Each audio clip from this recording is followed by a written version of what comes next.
the channel. My name is FancyS17. I will be your YouTuber today. So today we're going to be taking a look at the Su-76I and the Panzer II J. So these two tanks are very interesting as they are both German by default. However, the Su-76I obviously being involved in the Russians with the Russians. So today we kind of want to look at the Su-76I. So what is it? It's a Panzer III or a Stug 3, which was actually a Panzer III modified into an SPG type.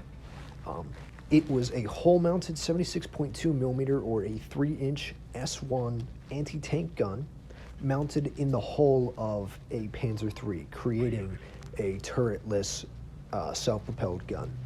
And we want to look at why was it built. So this tank was built to fill the gap in their current increasing amount of destroyed or needing heavily repaired Su-76 tanks. And I will show a picture of the Su-76 for reference. Obviously, the Tier 4 and Tier 3 in Blitz used to have the Su-76 and the Su-76M. Now I believe it's just the Su-76M at Tier 4. However, getting back to this. So we want to kind of look at what was this original design? What were the Russians thinking in their head when they first decided, hey, we have a bunch of captured Panzer IIIs laying around. What do we want to do with them? Okay, so their original plan was to put the Su-76s, which they currently had in service, that gun, which was the 76.2 millimeter gun, on a semi-submersible pedestal like the older Italian tanks in the SPG category. But that was quickly dismissed because they would have been even more exposed to enemy attack, artillery, ambush, you name it, because the Su-76 already was an open top tank destroyer. So they were like, no, let's not do this because you didn't want to expose your crew even more. And when I think of open pedestal, I kind of think of the Su-51. I could show a picture of that as well if that helps for reference of what I'm thinking in my head. But okay, so they decided, hey, let's mount this. Did it pass the test? I'm not even going to pronounce that name because I don't feel like it, because it went to a certain training ground. However, it did pass this test in 1943 after its prototype was built, and after some modifications like adding oil heaters or new batteries, it was officially designated the Su-76I, the I standing for Inostrania, which meant for foreigner. And this hate had seeped into not only the German army, but as well it was placed upon their equipment. And production, 181 SPGs and 20 command variants were built. If you look at the Su-85I, that has the cupola, that's what would have been on top of Su-76Is for their command variants, which was a Panzer III cupola. Okay, so production did come to a halt when the Su-76 eventually caught up with being fixed. They modified it, made it better, covered all the gaps and issues that it had, and it was just so costly to transfer a Panzer III into an Su-76I because they didn't have any replacement parts for it. They couldn't just capture another Russian or German tank and fix it. So it was super costly for them to make these tanks, which was an increasing factor in it, as well as they fixed their issues with their Su-76s and brought them back in. And as you know, with Russia, they were always looking, what is the most reliable and fastest thing we can make, regardless of what you think is a reliable tank, if that makes any sense. And these tanks were more of chop shops. The armor, the only additional changes they made was mounting the gun, slapping on some armor to stop ricocheting shells and stray shells on the gun mantlet, and they bolted the roof on. So they cut the roof off and bolted the roof on. So in the summers, when Russians were using these tanks, it wasn't uncommon for them to unbolt that roof to keep them cold in the summer and hot in the winter to keep that roof on. And the tank saw active service from 1943 all the way up to 1944, which is actually very slow for them. And I did want to point out that most of these Su-76Is did not have those exterior fuel tanks on them. It just wasn't necessary for them.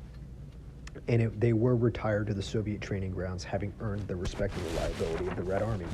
So now we're going to look at the Panzer II J, which was specified as a heavy reconnaissance vehicle and in the German Wehrmacht.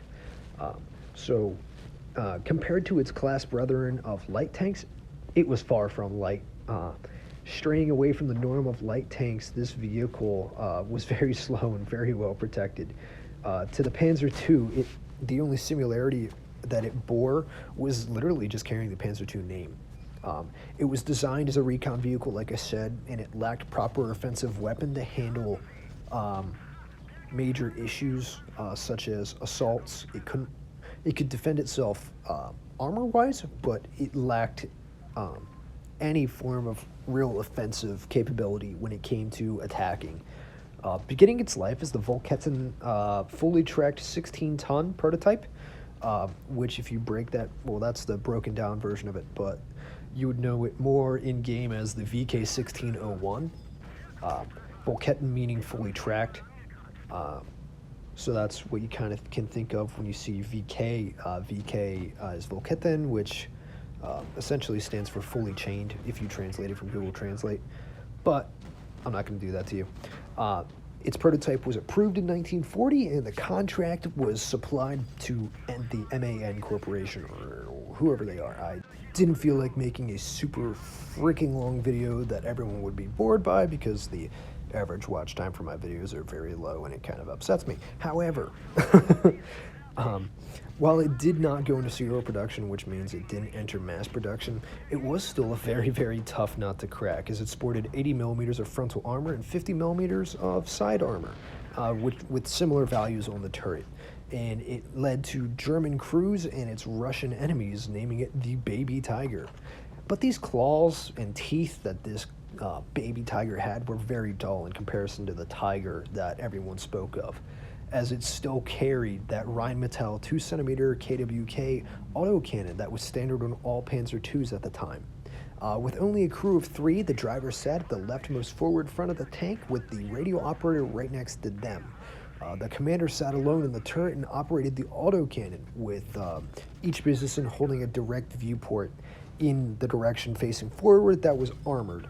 So if you look at the Tiger 1s, they had those bulging viewpoints that were really slim and had that kind of roll to it. They had the same kind of viewport style, which was what made it so armored. And this tank was powered by a 150 horsepower Maybach HL45 engine, propelling the tank at a maximum of 19 miles per hour or 31 kilometers per hour. And the only variants of this tank were obviously the Panzer II J and its armored recovery vehicle, where there was only one built, was the Panzer J, which was a version of the tank that had its turret removed and a crane put in its place.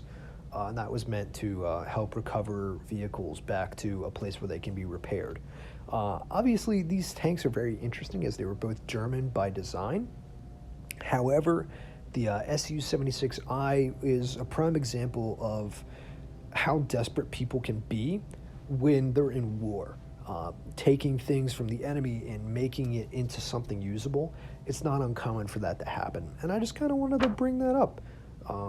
It's just a very interesting topic, and it's an interesting time in the world's history to understand these kinds of tanks. Whether in Blitz it's tier 3, because obviously I don't play it that much and a lot of people don't. It's just not interesting to people, but I think there's valuable history in these lower tier tanks that people should be aware about. If you guys have any interesting video suggestions, I know I was looking at possibly doing the T-34 series tanks, or maybe the rest of the SU line. If you guys want to see a specific tank line that you know historically is there and all there, that I can physically make a video about, unlike some of the EU tanks that obviously didn't exist. I know the Kranwagen existed, its hull was built, but it's not its turret. But, you know, it is what it is. I did kind of want to take a look at the store here quick and just show you the crates, and crates. It's useless. This video was made a little bit earlier, so some of this stuff might be out of date. Don't buy any of the crates. It's just stupid. Just don't. That's stupid. The Conqueror bundles, or whatever you want to call them, dumb. My opinion. I was thinking about doing a video on the Chieftain. There's the T-27 Skoda Rampant. Don't know why I called it a T. It's whatever. I still think the Brigitta's better. Even though you have the burst damage for the Skoda, Brigitta's better in my opinion. Anyway, stay cool, stay frosty, and I will see you in the next one. Thank you very much.